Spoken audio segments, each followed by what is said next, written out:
Gimme a winger from Sweden. Let's have a look at some latest transfer news.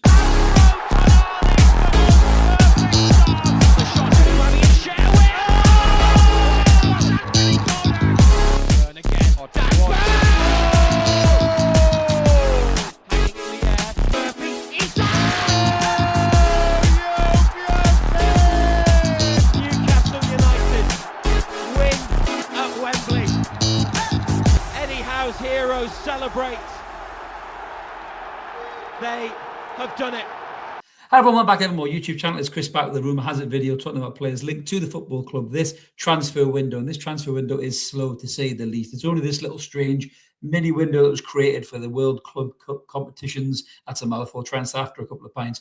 But Newcastle aren't really doing anything by looks at it, moving very slow, giving contracts to players that are quite questionable. It's caused a little bit of uproar in the fan base, caused the horses of righteousness to be galloped upon down the hill to tell people off for asking what on earth is going on Newcastle United. But I still think Newcastle will sign players this window, whether it's going to be this little mini window or when the proper window kicks open on the 16th of June, which I think is probably more plausible. But we have been linked to a couple of Premier League experienced players. So we're going to get stuck into this one straight away. Now, this is a name that we've covered before. This is a name that's never gone away, and it's this lad right now. It's Anthony Elanga, who plays for Crystal Palace, beg your pardon. That's Mark Gahey. So many names linked.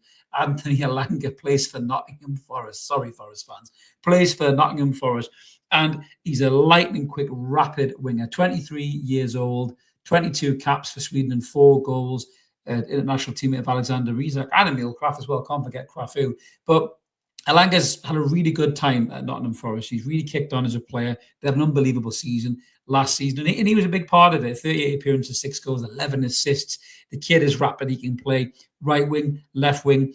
The pace on the kid is unbelievable. On the counter, he will absolutely tear you to pieces if you give him even a tiny yard. He's gone. He's like the road runner. So that would be perfect for Newcastle United in terms of our attack and play. Now, whether Elanga was our number one target remains to be seen. A lot of people said that Elanga was on the list of right wingers that were there to choose from. Obviously, Brian Mbeumo reportedly was at the top of the list, whether you believe that or not. He's obviously going to go to Manchester United for 250 grand a week. But Elanga is a more realistic name, I think, to link to Newcastle United. He's got a connection already with Alexander Isak. Weird enough, he seems to be quite pally with Will Asula as well. Comment on a few of his Instagram posts and things like that. But these are all young lads that probably got similar agents and stuff like that. They probably meet up at all these different events and everything else. And they probably are quite pally, to be fair. But I think this is a move that could potentially happen. So Newcastle have reportedly been in contact with Nottingham Forest and obviously in contact with Elanga's people. And I think that they are talking about a 50 million quid bid for the player. Now, Elanga himself commented on this when he was away with Sweden.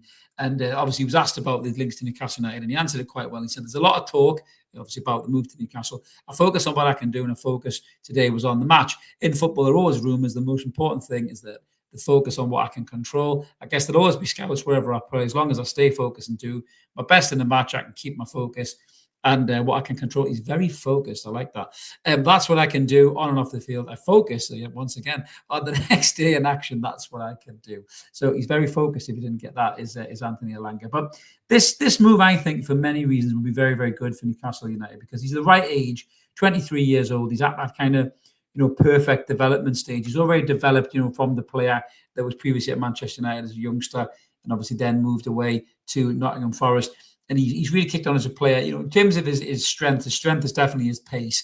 His weaknesses, sometimes his ball control can be a little bit to be desired, a little bit similar to Tino, where he takes a heavy touch, but his pace gets him out of that situation. But he's so dangerous on the break, and he's so dangerous running at people with speed. And if you were to add this kid in to our front three of Alexander Isak, Anthony Gordon, potentially, and him as well. I've still got my question marks over Gordon, to be fair. Didn't like the whole England video of him doing a video with Curtis Jones about check out my buddy Curtis Jones of Liverpool. That made me go, oh, a little bit, to be fair. But England don't give a shit about that. But going on to Anthony Elanga, if you can get this kid for around about 40, 45 million, I think it's good business. 50 million plus is maybe a little bit strong, but we'll look at his stats anyway. And then, like I said, I'll tell you about what I think about the play. I mean, first and foremost, he's on 25 grand a week, very similar to, the kind of wage brackets that Brian Mbeumo was on. So he would definitely double that wage, maybe even treble that wage in Newcastle United. His contract expires in 2020, so we'll have to pay a fee to get him out there. I think Forest might push as for 50 million quid. You know, if they want 100 million for Gibbs White, they probably push us for 50 for Elanga. Whether Newcastle do that or not remains to be seen. But in terms of his stats, you know, 6 goals in 38 appearances puts him at 34th percentile for the goal situation there. His XG is 21, so a little bit further down the pecking order there. His goals to shot ratio is pretty good, though. He's in 70th percentile. Shots, he doesn't take a lot of shots, but he does provide a lot of assists. So he's not a winger that cuts inside like in Burmo and smashes it in the top corner. He's a winger who looks for his centre forward. And, you know, Chris Wood will vouch for that because he scored a lot of good goals this season, you know, with Anthony Elanga, giving him the ball, feeding him. And if he could do that for Alexander Isak and have that wavelength connection already from Sweden, he could be a really, really good addition to the football team. You know, his goal creation actions there are really high as well. Pass completion isn't always great, a little bit lower in his pass completion and his passes and his touches, but his progressive carries are kind of around about halfway, and his carries into the area just a little bit over halfway too. His tackles and recoveries aren't particularly great. He does track back. You know, I looked at his heat map there, and he does spend a lot more of his time in the attacking third, which you expect for a winger. But he does track back, and he can help out defensively as well. But I think if Eddie Howe got a hold of a player like this at 23 years old, he'd try and make him a better player. We saw that with Joe Willock.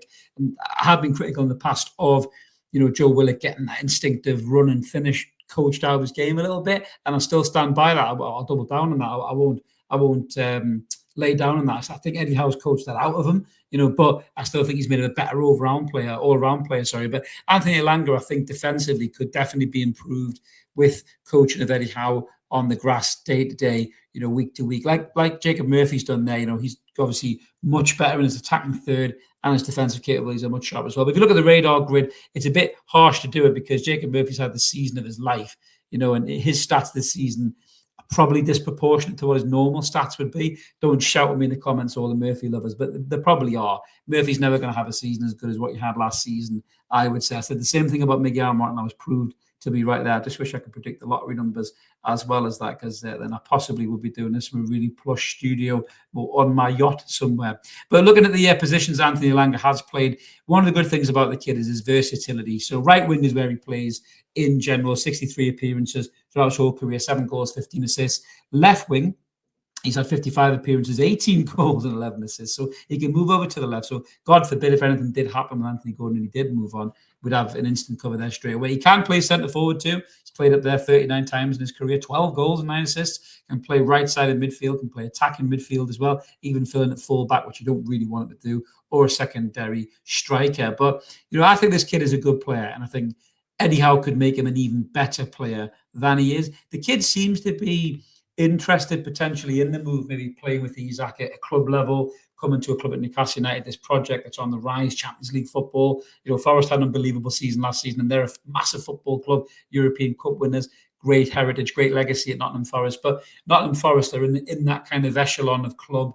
Newcastle were there for a long time, where we lose players to what you would deem to be maybe a bigger club that can pay more wages. And Newcastle are kind of there now as one of those clubs. We're still not quite where we need to be. And we've seen that with Brian Mbeumo and Liam Delap, and players that are chasing the cash with Chelsea and Manchester United, respectively. Newcastle aren't quite there because our revenues aren't up at that level behind the scenes. Yes, I do understand that. All the people will give me shit in the comments. You know, I do understand about the revenues, but I do think that Newcastle could have made some more moves, you know, maybe earlier than they have done. If they were the top targets, why haven't they gone, you know, full at it to talk to them? Maybe they have, and we don't know because they don't talk to us.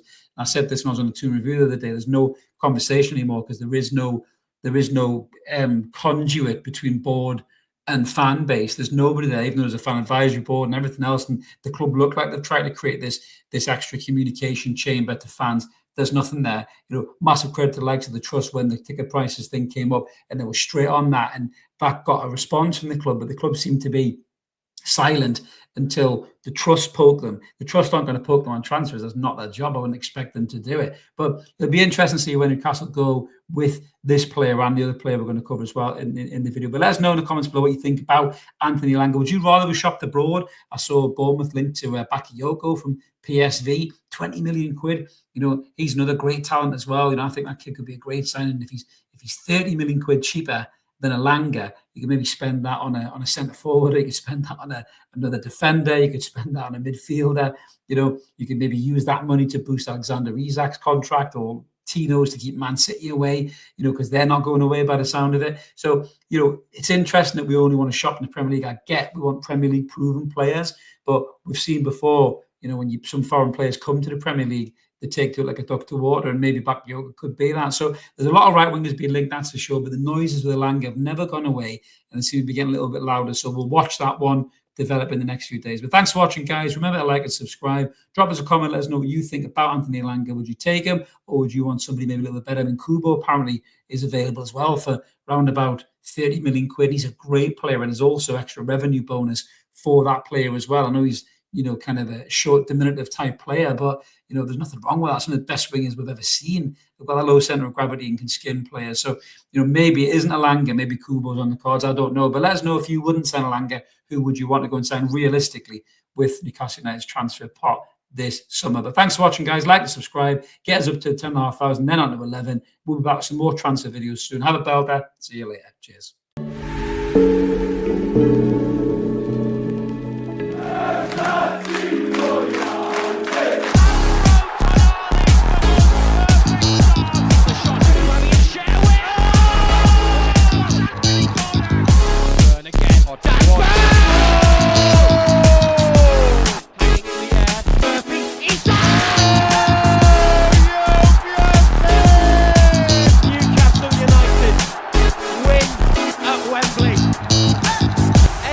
Heroes celebrate.